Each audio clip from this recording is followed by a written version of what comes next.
देवा, आपल्यासाठी म्हाळसा देवींचा संदेश आहे. काय म्हणतात त्या? आपण सर्वच जाणता देवा. मला कल्पना आहे की आपल्याला उत्तर देणे कठीण जात असेल, परंतु म्हाळसा देवींना न भेटण्याचे काही कारण आहे. त्यांना आपल्या मूळ रूपाची जाणीव होण्याची ही सुरुवात असेल. आपण कोण आहोत, हे असे का घडते आहे, या प्रश्नांची उत्तरे शोधण्यासाठी त्यांना कष्ट तर घ्यावेच लागणार. आपण पार्वतीचे रूप आहोत हे त्यांना माहीत नसल्यामुळे त्यांच्याशी बोलताना मला खूप काळजी घ्यावी लागते. आज्ञा असावी. शुभम भवतु.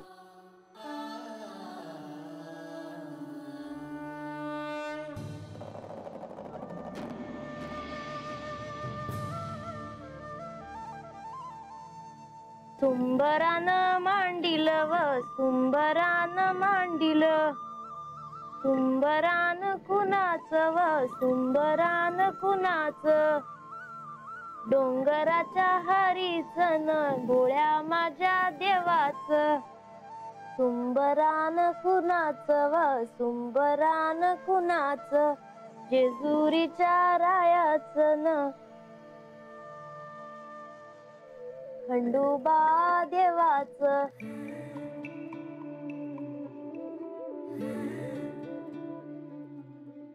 तेव्हा खंडेराय, एकीकडे रान, एकीकडे माळ रान आणि एकीकडे डोंगर, अशात हाय आमचा पाडा.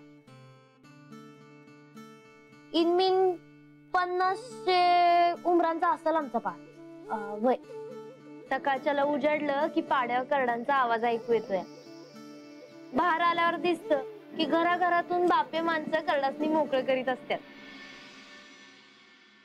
आणि खंडोबा अंधार झाला ना की समदे करडा संघ परत माघारी पाड्यावर येतात. बर का देवा, रातच्याला चांदण्यात बघावा आमचा पाडा. कोणी पारावर बसून गात असते, बाया घरात चुलीवर जेवण बनवीत असतात. त्या चुलीचा धूर घराबाहेर येत असतोय आणि बाया तेव्हा काय बाय गात असतात.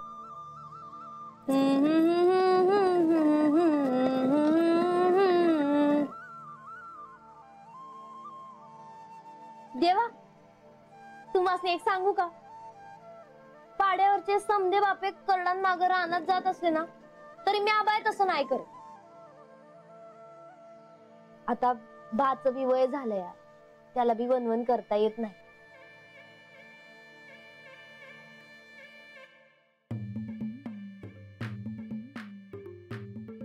मग मी आपली सकाळच्याला घरकाम करून जाते करडान मागे रानात.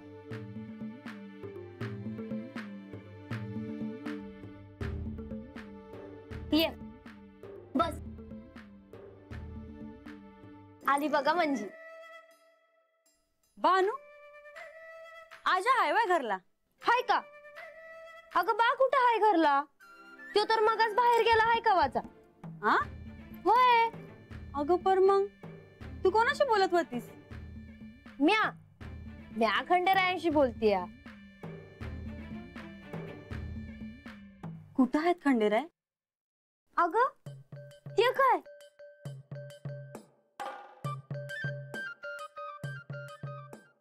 एवढंच लागलंय बघ तुला. आता येड काय लागायचंय त्यात? अगं खंडेरायांशी मला बोलता येते हेच लई आहे माझ्यासाठी. शहाणीच आहे जणू. बानू तुला का नाही नक्कीच येड लागलंय बघ खंडेरायांचं. चल अगं ये काम कर की, हात लाव मला. चल नुसती आपली बडबड येडी कुठची. तुझी योग्यता मला माहितीये. तू काय आहेस, काय करू शकतोस हे मला चांगलंच माहिती. मला हेही माहितीये की तू त्या खंडोबाला काही करू शकत नाहीस. मी तुला सांगितलं होतं, तुझ्या जहाल विषाने त्याच्या प्रिय माणसांना संपवून टाक.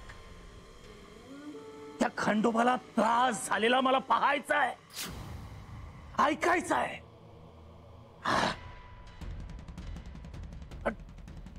पण तुला हे साधं कामही करता आलं नाही. आपण मला अजून एक संधी द्यावी. या सर्पाचं विष इतकंही साधं सुद्धा नाहीये की ज्यामुळे काही उत्पात घडणार नाही. खंडोबाला त्याचे सगळे भक्त प्रिय आहे. त्याच्या सगळ्या भक्तांना एकाच वेळी यमलोकाला पाठवलं तर आपण मला काय द्या.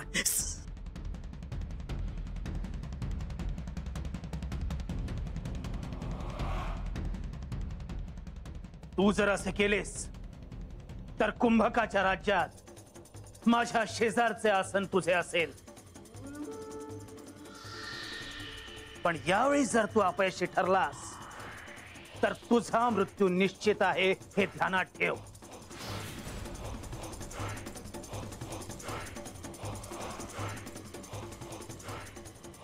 पण तू नक्की काय करणार आहेस?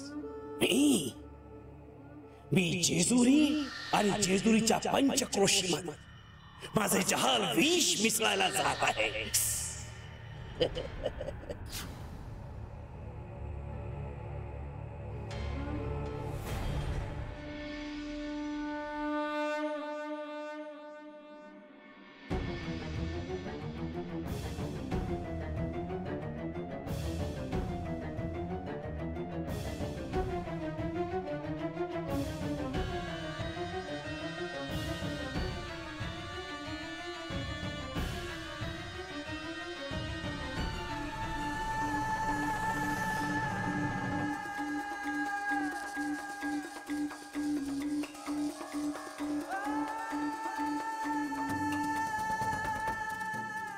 देवा,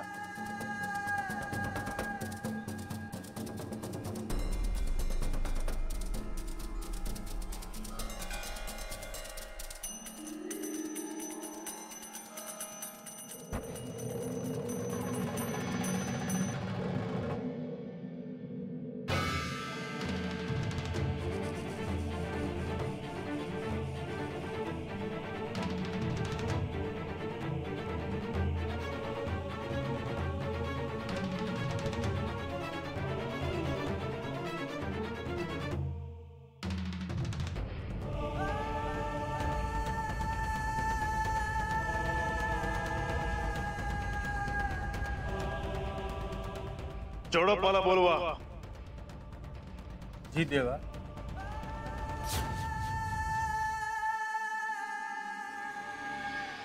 दैत्य कुळाचा पराजय त्या खंडोबाने केला असला तरी तुझ्यासारख्या दैत्याच्या मनात अजूनही ती आग धगधगते हे पाहून मला खरंच आसुरी आनंद होतोय. उद्या सूर्योदय व्हायच्या आत सर्व जेजुरीतल्या माणसांना यमलोकी पाठव. कुंभक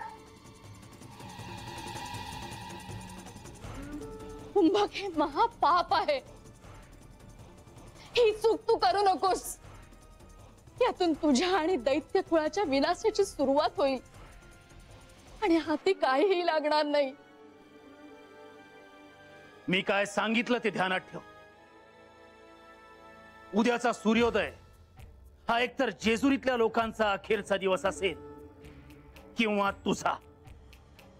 थांब कुंभक. माते, मला माझा सूड घेऊ देत. विनाशकाले विपरीत बुद्धी. विनाशकाले विपरीत बुद्धी. हो, ही बुद्धी विपरीत आहे कारण मी दैत्य कुळात जन्माला आलोय. मी आणि माझा बाप देवांकडून पराभूत झालोय आणि हो, विनाश होणार आहे. विनाश नव्हे, सर्वनाश होणार आहे. माझ्या बापाचा वध करणाऱ्या त्या बैराग्याचा, पिवळा मळवट लावलेल्या त्या खंडेरायाचा. खंडेराय, तयार हो तुझ्या विनाशाला. कुंभक कुंभक तू तुझ्या पितेचीच भाषा बोलतोयस. मला तुझ्या मागे साक्षात तुझा मृत्यू दिसतोय. कुंभक असं करू नकोस. असं करू नकोस कुंभक.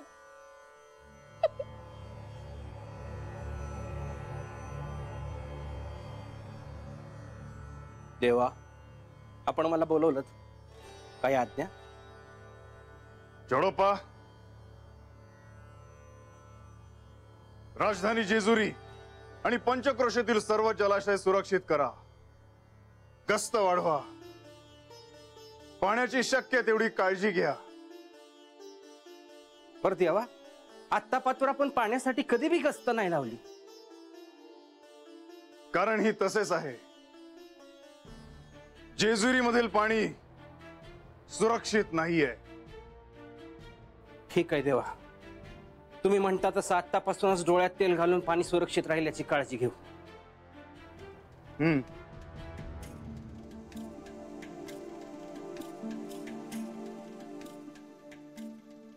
जडोपा, काही सांगायचंय का? वय देवा, पर लहान तोंडी मोठा घास घेतूया. पर जेजुरीतली बाया बापडे विचारतात देवाच्या लग्नात काय काय करायचं आहे म्हणून. देवाच्या लग्नात प्रत्येकाचा हात असावा असं प्रत्येकासनी वाटतंय बघा. मी समजू शकतो. देवा, लग्नाची ती जवळ येत चालली आहे ना, आपली अजून काही बी तयारी झाली नाही. लगीन कुठं करायचं ते बी ठरलं नाही. देवा, आपल्याकडनं नेवाशाला काही निरोप बी केला नाही. आता हे सगळं मी तुम्हाला सांगतोय कारण तुम्हीच मला सांगितलं होतं की आठवण करून द्या म्हणून. ते सगळं होईलच, पण आधी काही महत्वाची कामे आहेत. खूप महत्वाची कामं, ती पुरी करूया. होय देवा. जडोपा, पाण्याचे सर्व साठे सुरक्षित करायला घ्या.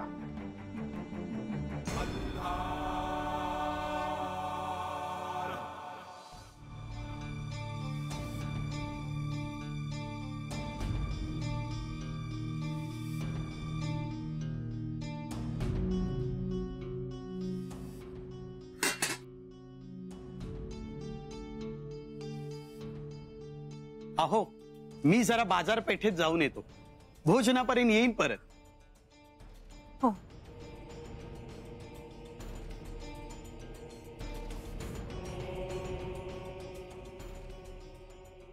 काय हो, आत्ताच तर पाणी प्यायलत ना आपण. अहो, घशास खूप कोरड पडलीये आणि कितीही पाणी प्यायले तरी तहान काही भागली जात नाहीये. काय झालंय पाण्यास कुणास ठाऊक. थोडी खडी साखर घ्या आपण, बरे वाटेल आपणास. ते मी बघेन काय करायचे ते. आधी लग्नाचे काय ते सांगा. काय? अहो, काय म्हणून काय विचारता. आपण जेजुरीहून परत आलो त्यास कितीतरी दिवस झाले. लग्नाची केवळ तिथी निश्चित झाली आहे. लग्नाचं स्थळ अजूनही निश्चित झालेलं नाही आणि त्या संदर्भात जेजुरीहून काही निरोपही आलेला नाही. अहो, त्यांनी कळवतं असे सांगितले ना आपल्याला, मग झाले तर. अहो, लग्नाची सारी तयारी करायची असते.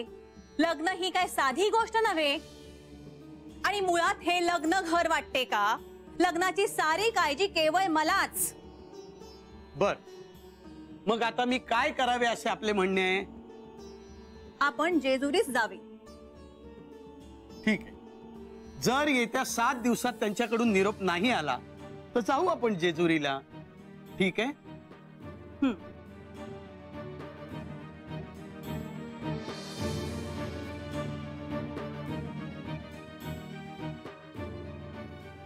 ती पाणी प्यायले तरी तहानच भागत नाही. काय झालंय पाण्यास.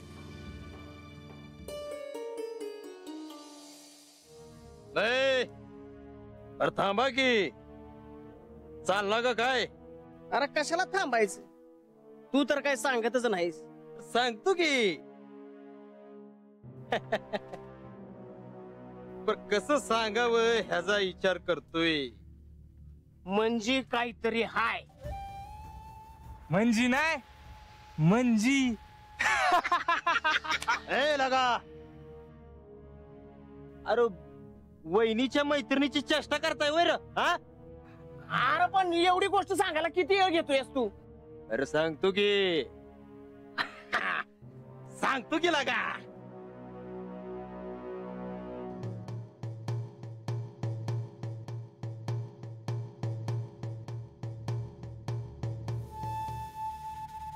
ही रंगा पाड्यावचा राजा होणार. आणि ह्याच पाड्याव रंगा राजवाडा बांधणार.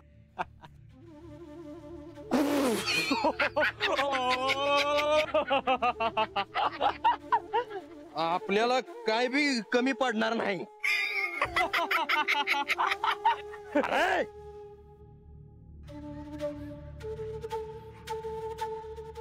पाड्याव इकडं तिकडं बोंबलत हिंडायचं नाही. नाही. आपल्याकडं कामाला राहायचं. आम्ही तुझ्याकडे कामाला राहायचं. आणि मग तू आमासनी काय देणार? काय पाहिजे तुम्हाला? चांदी, सोनं, अरे हिरक मोती. अरे बरं असा अचानक म्हणजे वाड्यावर एक माणूस भेटला होता मला. माझ्या आईला भूत होतं का देव कुणान ठाऊ. एक चमत्कार करून दावायला लागलं. म्हणजे माझ्या मोर माझ्याच रूपात प्रकट झालं. अरे कोण आहेस तू? म्या रंगा. सोनं काय दावायला लागलं, चांदी काय दावायला लागलं.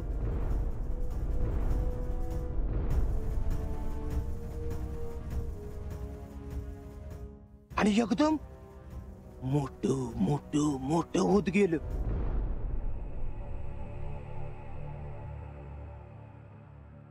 रंगा, अरे पर तू तरी आयुष्यात देवाचं नाव कधी घेत नाही. म्हणजे तो देव तरी नसणार, आणि देव नसणार म्हणजे दुसरंच काहीतरी असणार.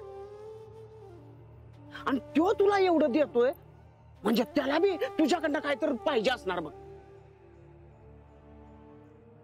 तीच तर गुपित हाय. मी विचारलं त्याला, पर ती म्हणत होत जेजुरीला जायचं आहे, जेजुरीला जायचं आहे. जेजुरीला जाऊन त्यो धुमाकूळ घालणार, धुमाकूळ घालणार त्यो.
काय करतेस?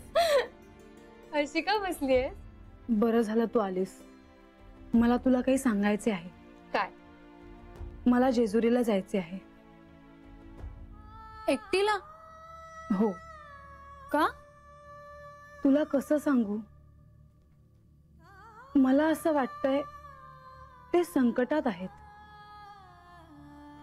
किंवा काहीतरी अशुभ घडणार आहे. परंतु अचानक तू असा का विचार करत आहेस? तुला ठाऊक आहे, खंडेरायांनी मला एक भेट स्वरूप दर्पण दिले होते. हो. त्यात मी त्यांना पाहू शकते, त्यांच्याशी बोलू शकते. तू खरं बोलतेस? मी खोटं का बोलेन लतिका? माझा नाही विश्वास बसत. खंडेरायांची शपथ, मी खरं सांगतेय. क्षमा असावी. असं असेल तर खरंच हे अद्भुत आहे अगं. पण गेले 2 दिवस मला त्या दर्पणात खंडेराय भेटत नाही. याचे कारण मला कळत नाहीये. ते माझ्यावर रागवले असतील का? ते कोणत्या संकटात असतील का? की अजून काही? हा विचार करून माझे चित्त थाऱ्यावर नाहीये.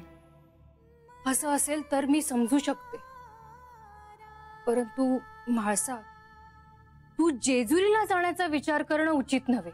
नाही लतिका, मला जेजुरीला जायचे आहे.